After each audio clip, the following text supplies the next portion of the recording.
আমরা যারা Gmail account use করি, জিমেল অ্যাকাউন্ট ইউজারদের জন্য দারুণ একটা খবর রয়েছে। গুগলের সিইও সুন্দর পিচাই তাদের সিস্টেমে কিন্তু একটা নতুন চেঞ্জেস নিয়ে এসছে। তো কী চেঞ্জ সেটা কিন্তু অবশ্যই এই ভিডিওতে আজকে আপনাদের জানাবো। চ্যানেলে যদি আপনি নতুন হয়ে থাকেন অবশ্যই কিন্তু আমাকে সাবস্ক্রাইব বা ফলো করতে ভুলবেন না, তাহলে এরকম টাইপের ভিডিও সবার আগে কিন্তু আপনি দেখতে পারবেন। তো চলুন দেখে নিই এই জিমেল আইডিতে নতুন কী চেঞ্জেস এসছে। এতদিন যখন আমরা জিমেল আইডি ইউজ করতাম, জিমেলের যে অ্যাড্রেসটা সেটা কিন্তু কোনোভাবেই আমরা চেঞ্জ করতে পারতাম না। যখন আমরা জিমেল অ্যাকাউন্টটা তৈরি করতাম তখন যে অ্যাড্রেসটা আমরা তৈরি করে নিতাম বা সেট করে নিতাম, সেম ইমেল আইডি কিন্তু আমাদের লাইফ টাইমের জন্য ইউজ করতে হতো।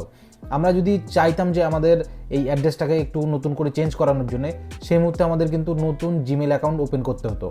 এখন গুগলের তরফ থেকে কিন্তু এই চেঞ্জ আপনি নিজে থেকেই করতে পারবেন। তবে এই চেঞ্জটা আপনি যখন করবেন তখন কিন্তু আপনার ফোনে যে জিমেল আইডির সাথে সেট করা ফটো, ভিডিও, ফাইল, SMS যে সমস্ত সিঙ্ক করা থাকবে সেগুলো কিন্তু কোনো কিছু ডিলিট হবে না। শুধুমাত্র আপনি জিমেল আইডি যে সেটা কিন্তু আরামসে চেঞ্জ করে নিতে পারবেন। তবে এর মধ্যেও কিছু রেস্ট্রিকশান রয়েছে।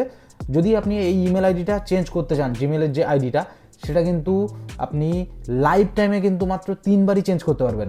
শুধু সেটাই না, আপনি এই যে চেঞ্জটা করবেন তখন কিন্তু প্রত্যেক বছরে, মানে একবার যদি আপনি জিমেল আইডি চেঞ্জ করে নেন তখন কিন্তু 12 মাস পরে আবার আপনি চেঞ্জের অপশান পাবেন। সেটা কিন্তু পার্মানেন্টলি আপনি 3 বারই করতে পারবেন। যখন আপনি জিমেল আইডিটা চেঞ্জ করে নিচ্ছেন তাহলে আপনার যে পুরনো জিমেল আইডিটা ছিল সেটা কি তাহলে ড্যামেজ হয়ে যাবে? একদমই না।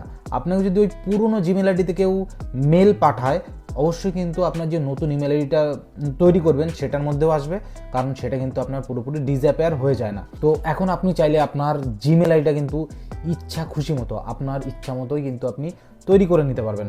তো আসুন দেখে নিই এই জিমেল আইডিটা আমরা কিভাবে চেঞ্জ করব। এর জন্য আমাদের চলে আসতে হবে আমাদের স্মার্টফোনের সেটিংসে। তো সেটিংসে যাওয়ার পরে একটু স্ক্রল করলেই এখানে গুগল নামে একটা অপশান দেবে, এই গুগলে ট্যাপ করতে হবে। এরপরে এই অ্যারো চিহ্ন ট্যাপ করলে এখানে ম্যানেজ ইওর গুগল অ্যাকাউন্ট এখানে ট্যাপ করতে হবে। তারপরে তো ট্যাপ করা হয়ে গেলে এখানে দেখুন পার্সোনাল ইনফরমেশন নামে একটা অপশান রয়েছে।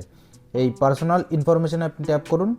ট্যাপ করার পরে এখানে দেখুন আপনার নাম, জেন্ডার আর ইমেল। এই ইমেলে যদি ট্যাপ করেন এখান থেকে কিন্তু আপনার ইমেল আইডিটা, নতুন যে ইমেল আইডি আপনি ক্রিয়েট করতে চান সেটা কিন্তু এখান থেকে সেট করে নিতে পারবেন। দেখুন এখানে আমার দেখাচ্ছে the address use to identify your Google account to you and other, you can't change this address. এখনও পর্যন্ত এই সার্ভিসটা কিন্তু আমার এই জিমেল আইডিতে আসেনি। তো আস্তে আস্তে কিন্তু এটা রোল আউট করা চালু হয়ে গেছে। আস্তে আস্তে আমাদের সবার স্মার্টফোনে কিন্তু আমরা এই জিমেল অ্যাকাউন্ট এই অপশানটাতে কিন্তু জিমেল আইডিটাকে আরামসে চেঞ্জ করে নিতে পারবো। ভিডিওটি যদি ভালো লাগে অবশ্যই কিন্তু একটা লাইক করতে ভুলবেন না, আর আপনার ফ্রেন্ডদের সাথে শেয়ার করে দিন, তারাও যদি এই জিমেলের নতুন চেঞ্জের সম্পর্কে না জেনে থাকে।